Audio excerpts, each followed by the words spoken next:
Farmácia, o que vem primeiro? A demanda ou a oferta? Aqui é o Rodrigo Ramos, Senhor Lucro. Hoje eu vou te falar um caso de um cliente que acreditou que se ele colocasse 10 mil SKUs na farmácia dele, 10 mil variedades, a farmácia dele ia vender muito. E aí ele ficou um ano vendendo 50 mil por mês. E só não quebrou porque ele tinha outras que bancavam aquela. Então aquela história, uma farmácia de 10 mil SKUs vende 500 mil, né? Só vai chegar a 500 mil de venda se tiver 10 mil SKUs. O que vem primeiro? É a demanda, é o número de pessoas, ou se você colocar mais produto, vai vir mais gente.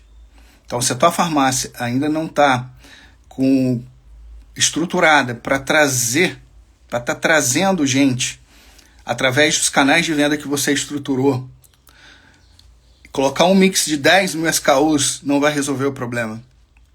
Porque a gente tem visto muitas e muitas farmácias acreditando, né, naquela história. É uma farmácia que vende até 200 mil, tem 4 mil SKUs, 300 mil, 5 mil a 6 mil SKUs. Para vender acima de 500 mil tem que ter 10 mil SKUs. E tem farmácia acima de 800 mil que são 12 mil SKUs. SKUs são itens, né, variedade. Por exemplo, um shampoo de uma determinada fragrância é um SKU, da outra é outra. Então, você sabe, SKUs é cada variedade, é o mix mesmo de variedade, né? Então, assim, por que isso não é uma verdade absoluta? Porque a gente tem visto e analisado mais de 2.500 donos de farmácia, nós analisamos. Tem farmácia, sim, vendendo 800 mil, vendendo 500 mil, vendendo 1 milhão. Mas na hora que nós vamos olhar, quanto está conseguindo realizar de geração de caixa? Está com um estoque absurdamente alto, com um ciclo de caixa, ciclo financeiro totalmente desajustado. Aí o que acontece? Ela não consegue fazer o lucro que dá no sistema aparecendo no banco, não consegue ver o retorno do investimento, entendeu? Em função disso. Então o que vem primeiro? A demanda ou a oferta? É você botar uma farmácia com 10 mil SKUs, que vai fazer ela vender 500 mil, ou você ter canais de venda estruturados, ter um marketing estruturado para atrair o maior número de pessoas interessadas. Aí essa farmácia ela vai poder atender a necessidade dessas pessoas e ir crescendo o mix de venda de acordo com a necessidade desses clientes. Então, assim, essa foi uma armadilha que eu vi. Esse cliente que eu estou falando, em 2007, ele colocou uma farmácia com 10 mil SKUs ou mais, e só depois que a gente começou a fazer o marketing bem estruturado, criando outros canais de venda, como cartão próprio, encarte de oferta, usando o marketing de todas as maneiras que davam para fazer para atrair mais pessoas para a farmácia. A farmácia, depois de um ano, começou as vendas aí aumentando. E hoje essa é uma farmácia que vende mais de 500 mil por mês. Mas assim, bancar um ano vendendo 50 mil de média, só aguentou porque tinha estrutura por trás, entendeu? Então assim, o que eu vi ali, é que essa história, né, se eu montar uma farmácia com X mil SKUs, com 10 mil SKUs, a farmácia vai vender mais. Olha, quem está fazendo isso está captando dinheiro na Bolsa de Valores, captava dinheiro no passado a 5% ao ano. Não é o teu caso.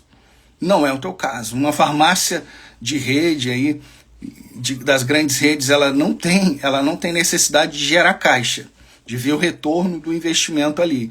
Ela tá jogando um outro jogo, que é o jogo do valor dela na Bolsa de Valores. Então, ela tem o objetivo de abrir lojas. Então, assim, ela vai abrir lojas dentro de um planejamento que foi feito, dentro de um modelo que ela sabe que funciona, onde a única variável que altera é o ponto comercial. Então, estrutura, tamanho, layout, mix, tudo é muito parecido. E aí ela sabe, quando a farmácia não chega no faturamento que ela planejou em 6 meses ali, ela sabe que o que ela errou foi o ponto comercial. Agora, se você tem 1, 2, 10 farmácias e E se você tentar copiar o modelo dela de expansão ou de estruturação de farmácia, a geração de caixa vai ficar totalmente comprometida e a necessidade de capital de giro vai ficar absurdamente alta. Esses dias a gente analisou uma farmácia que estava, esse tempo atrás, acho que mês passado, uma farmácia que estava em concordata. E essa farmácia, eram 2 farmácias que a pessoa tinha uma farmácia menor de 200 e pouco, uma farmácia de 800 mil de venda, e aí a gente foi ver assim, os indicadores dela, né, estoques acima dos 90 dias de estoque, acima de 90 dias de estoque, e aí você vai lá assim, beleza, mas é uma farmácia de 800 mil de venda, tá, que o dono passou por dificuldades, e tá passando, entendeu? Porque tá numa recuperação judicial. Então, assim, se você não olhar alguns indicadores, como qual o ciclo de caixa desse negócio, qual o prazo médio de estoque dessa farmácia, qual o prazo médio de pagamento que eu tenho, qual o prazo médio de recebimento que eu tenho, qual a necessidade de capital de giro dessa farmácia, não olhe somente vendas. O que eu mais tenho visto, pessoas olhando só vendas, que triplicaram a venda e que não está vendo nem um centavo do lucro que a farmácia dava. Ou está vendo muito menos, entendeu? Está acreditando assim, não, eu estou reinvestindo, uma hora vai começar a dar. Mas, sim, não começa, porque se o negócio tiver, se você tiver com um ciclo de caixa desajustado, quanto mais a farmácia foi vendendo, mais dinheiro vai ficando para capital de giro. Então, assim, não é uma hora que o dinheiro vai começar a aparecer. Porque se você tem um ciclo de caixa aí de 60 dias, é a tua venda diária, vezes aí os custos totais diários, vamos dizer que a tua margem líquida seja 20%. Né? Você vende 10 mil vezes 80, daria 8 mil reais, vezes o ciclo de caixa que dá a necessidade de capital de giro. Então, 8 mil vezes 30 daria 240 mil de necessidade de capital de giro. Aí você cresce, você dobra a tua venda ou você dobra o teu número de loja. Essa necessidade de capital de giro ela vai dobrar. E esse dinheiro vai sair da onde? Do teu lucro.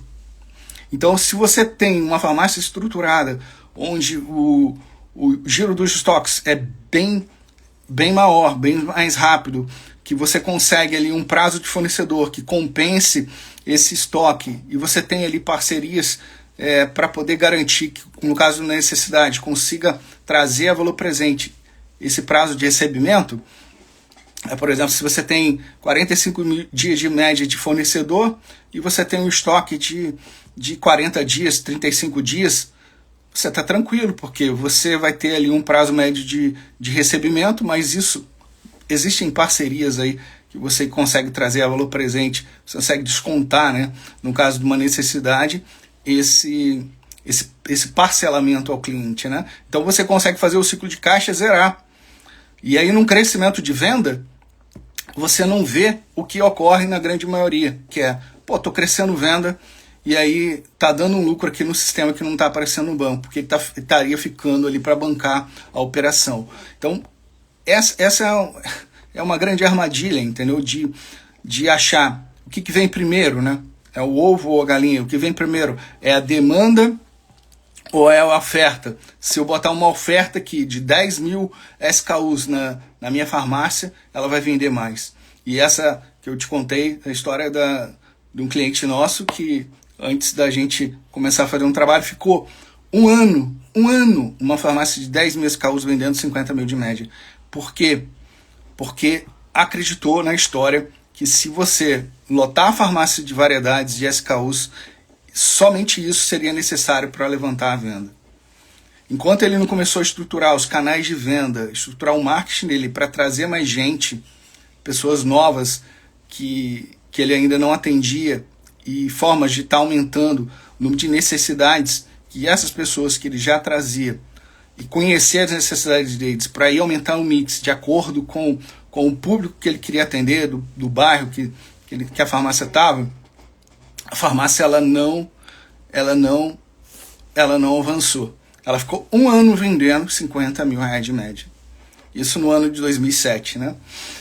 Mas, então assim, isso tomou por terra aquela história que eu escutava a vida inteira.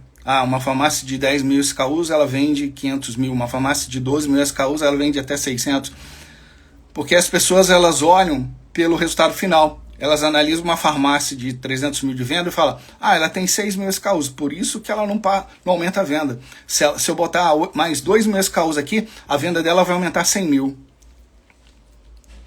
Eles não olham assim, por que está vendendo 250 ou vendendo 300?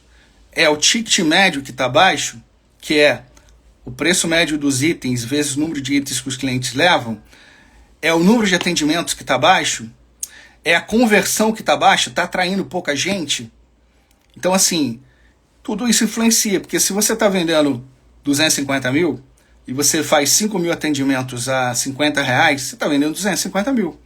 E esses 50 reais de ticket é alto ou abaixo pelo perfil de venda da tua farmácia? Se a sua farmácia vende mais genéricos e similares, é um perfil de 50 reais de ticket, é um perfil bom. Agora, se a sua farmácia ela vende mais éticos propagados, 50 reais de ticket já é um ticket ruim.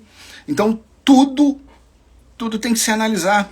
Não adianta você fazer o mercado falar assim, isso aqui é isso aqui. Entendeu? É assim que funciona. Porque existem tantas variáveis, tanto o perfil da tua farmácia, qual região que está, qual o público que consome, que isso tudo vai refletir ali no resultado final. Entendeu? Uma coisa é uma farmácia na capital de São Paulo, onde tem ali no entorno ali 500 mil, 1 milhão de habitantes ali no entorno, bem próximo da farmácia. Outra coisa é uma farmácia em cidades de 100 mil habitantes, de 200 mil, de 50 mil, uma farmácia de bairro, uma farmácia de centro de cidade, uma farmácia de shopping. Então, assim, não dá para se colocar média, entendeu? Não dá para se colocar média. Mesmo as grandes, quando elas vão criar modelo de farmácia, elas têm modelo, tanto layout, mix, tamanho, tem até o modelo de como que seria o ponto comercial. Entendeu? Que tipo de rua, se passa muita gente, não passa. Eles conseguem analisar por geolocalização, público, qual o potencial de compra, quantas pessoas passam ali em frente à farmácia, na calçada. Então, assim, tudo isso vai influenciar. Então, não é uma questão de se eu aumentar a oferta, a farmácia vai vender mais. Porque existem outros indicadores que você tem que diagnosticar antes.